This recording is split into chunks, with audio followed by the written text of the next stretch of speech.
Emergency meeting of the UN Security Council has proposed a draft resolution demanding a ceasefire in Gaza. The resolution proposed by Algeria is in response to Israel's latest airstrike over the weekend, which killed 45 civilians. The incident was described by Benjamin Netanyahu as a tragic mistake. It comes as the Biden administration has said the recent deaths in Rafah and Israel's ground operation does not cross a US red line.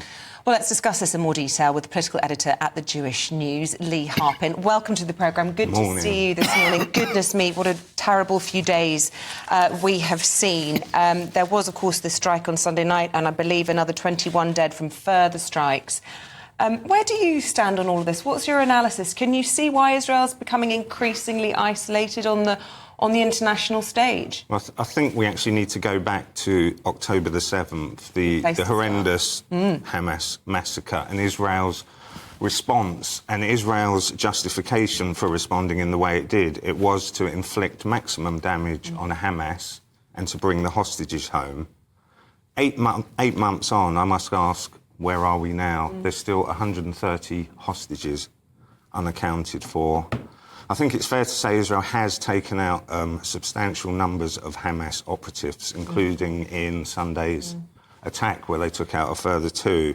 But are they anyway near to inflicting the ultimate damage on Hamas? I can't see an end game in sight. I would suggest that perhaps there is a chance that they are making it worse, that they are increasing the number of people who will want to join Hamas because they are seeing children being scorched and decapitated in the way that many Israelis were on October the 7th. And the images that we saw from this safe zone, many people say, is a turning point for them. Well, I'm party to a couple of WhatsApp groups, Jewish WhatsApp groups, community groups, and some of the messages in there I've seen people change, and people who are very strong defenders of Israel are now actively saying, I can't stand those images, I don't know how to respond to them. And I think that is, that's an increasing response of many Jews, not only in this country but across the world. We are asking questions, and we are saying, surely there's no military solution here. It just... Lee, talking about a military solution, as I understand it, there were 2 operatives taken out in that airstrike yesterday, never mentioned. Now, listen, what happened is absolutely horrendous.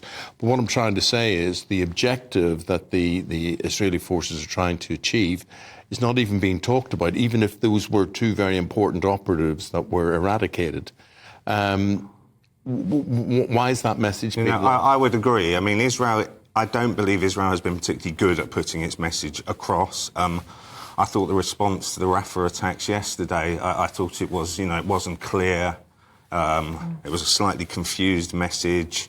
They were trying to suggest that the bombs weren't strong enough to, cause big craters, but... It was a secondary blast. They were huge bombs. They were still huge bombs, and I think Israel was referring to the actual weight of the explosive content rather than that. So I think Israel is partly to blame, but I do think, Israel...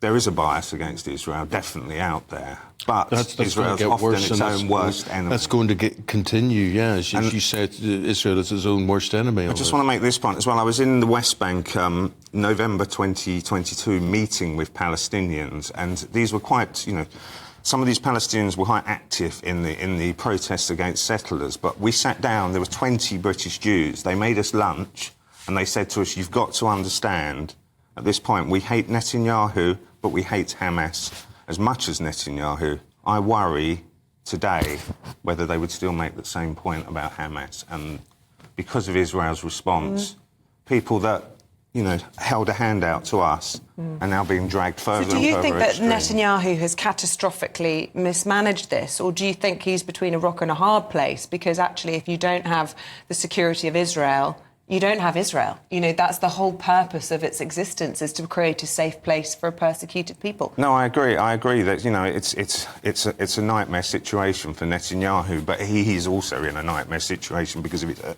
his own doing. And I don't believe Netanyahu seriously wants 2 states. I mean, he's actually said it. He does not want a 2-state solution. He wants to annihilate Hamas, but he wants a greater Israel. That probably means the annihilation of Gaza. So you have Hamas, who don't want two states. You have Netanyahu, who don't want two states. It's a dreadful situation. Civilians. And I also think Israel has a responsibility, not just to its own citizens, but to its citizens around the world, to Jews like me around the world. And, you know, this is a really troubling time. And I'm seeing Jews, some struggling to stand by Israel. I'm seeing other Jews taken into very dark places now. And, you know, I think this country is still a very tolerant country, but I worry about the impact. What are you worried about, Lee? I mean, I can tell you're upset by this, and Isabel used the phrase between a rock and a hard place, and people like yourself seem to be in that position.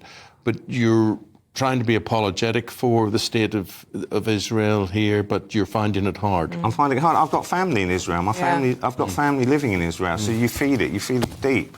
And you feel a deep sense, you know, every time I go to Israel, there's something inside, and I feel at home there.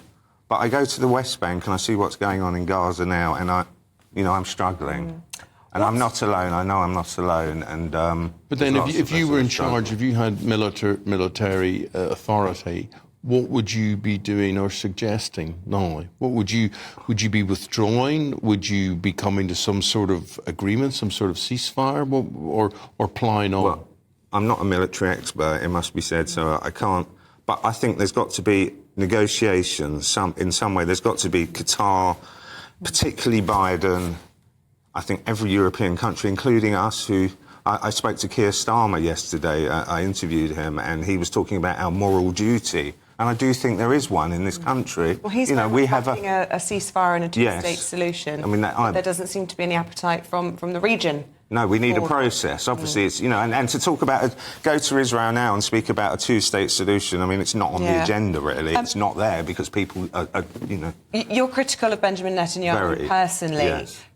Would you go so far as to say you hope that the ICC carry forward these arrest warrants for him and for his defence minister because of the issues around, as they claim, starvation of civilians, willfully causing suffering, willfully murdering, and of course also for the leaders of Hamas as well? Well, I recognise the independence of the ICC, but I think it would be wrong to sort of prejudge. And until we see the evidence, so we're still waiting for the evidence to be provided. Let's assess it then. I don't know. I think it's a bit early to... Very honest answer. Yeah. Thank you very much, Lee Harbin. Appreciate your time this morning. These from the Jewish News. Thank you very much. Thank you very much indeed.